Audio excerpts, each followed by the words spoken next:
Hi there, welcome to a show where I talk about overlooked stuff, where people with nothing better to do might enjoy.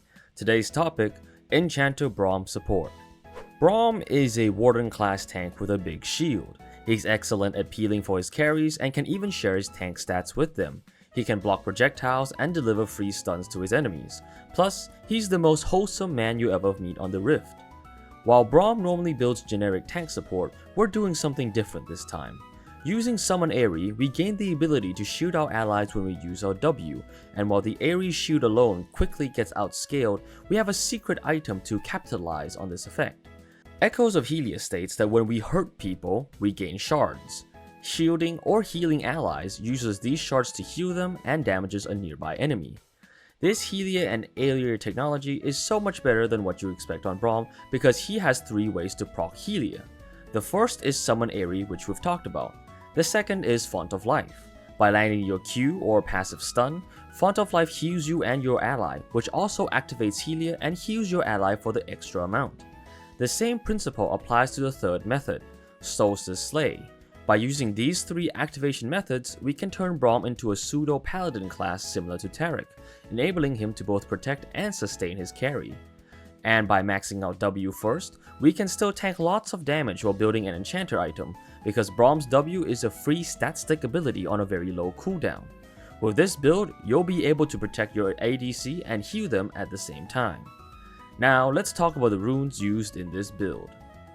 And right here is the rune page, so we're going to be taking Summon Aerie for the reasons aforementioned, and then we're going to take Axiom Arcanist because compared to everything else here, Manifold Ban could work, but I prefer Axiom Arcanist so that we can spam our ults as quickly as possible in between fights, and Transcendence for the extra ability haste, although you could also realistically take Celerity to move faster with your shield. But I believe that the third one should definitely be Scorch because the other options just either take too long to scale up like Gathering Storm, or Braum doesn't really roam that much with Water Walking either, so Scorch it will be your best bet. And for the second tree, you will want to go Resolve so that you can take Font of Life, and I highly recommend Revitalize so that you gain that extra healing and shielding power. You can also try Second Wind or Overgrowth instead of Revitalize. It does make you tanky and more sustaining, but I prefer Revitalize to fully commit to this healing and shielding build. As for the adaptives, I would normally run attack speed, movement speed, and scaling HP.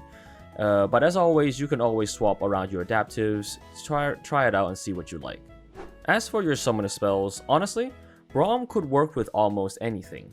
But I would say take Flash Heal first because Heal also activates Helia, and once you get the few things, feel free to experiment.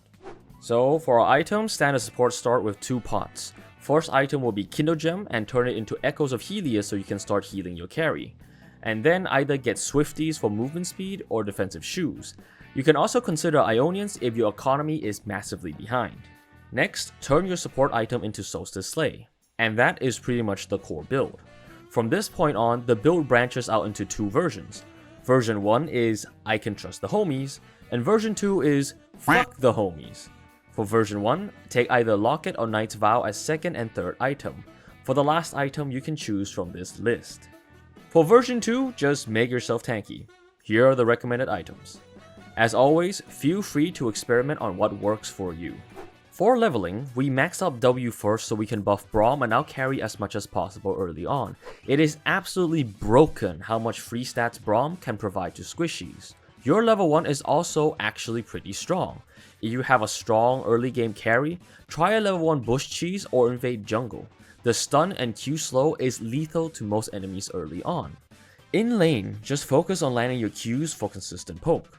If they are a melee dive support like Leona and Nautilus, play safe and react to the engages with W and E. If they are a poke support like Lux or Xerath, try to pressure them from Fog of War with your Q stun threat so that your carry has breathing room. Use your W to hop to minions as a surprise engage, and E to give yourself the tankiness for either disengage or chase. Also, remember that your W can be used on yourself as a defensive buff. Your E gives you movement speed and it acts like a free spell shield, negating the first instant of damage on Braum. Save it for high damage abilities the enemy wants to throw at you or your carry. Continue guarding your ADC as best as you can until level 6. Now, Braum's ult can be used either defensively or offensively. Use it to either knock up people diving for your carry, or slow someone down with Q and then ult them to try and catch them.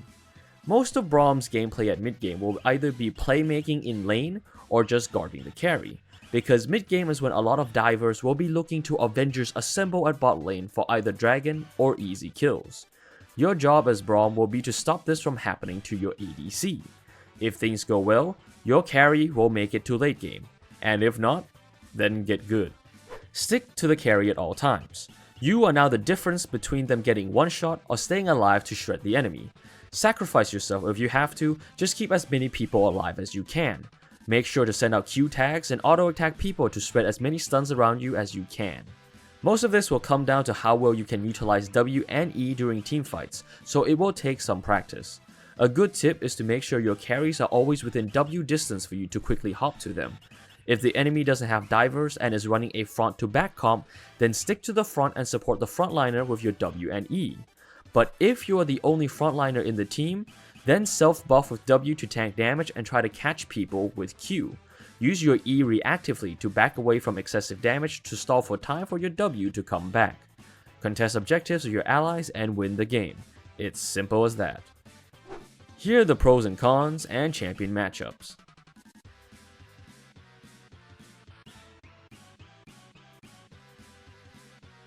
Braum is the most wholesome character in League of Legends that sadly doesn't get as much playtime as he deserves. He's absolutely broken in the right hands in a good team and can suffer somewhat in a bad team. Because just like his personality, Braum thrives in a positive working environment. So if you're thinking of duoing bot with a friend, try out Enchanter Braum support and have a good time. What do you think? Are you one of the 10 Braum players in this world? What is your Braum build? Do you play Braum top or support? Did you enjoy watching? And did you subscribe? Do you have your own suggestions for this series? Leave your thoughts in the comment section below. Your idea could end up in the next community poll. And that's all for today, folks. If you enjoyed this video, be sure to leave a like. Over 90% of my viewers are not subscribed to my channel, so consider doing so if you're interested. I'll catch you guys later. Rock Tofu, signing off.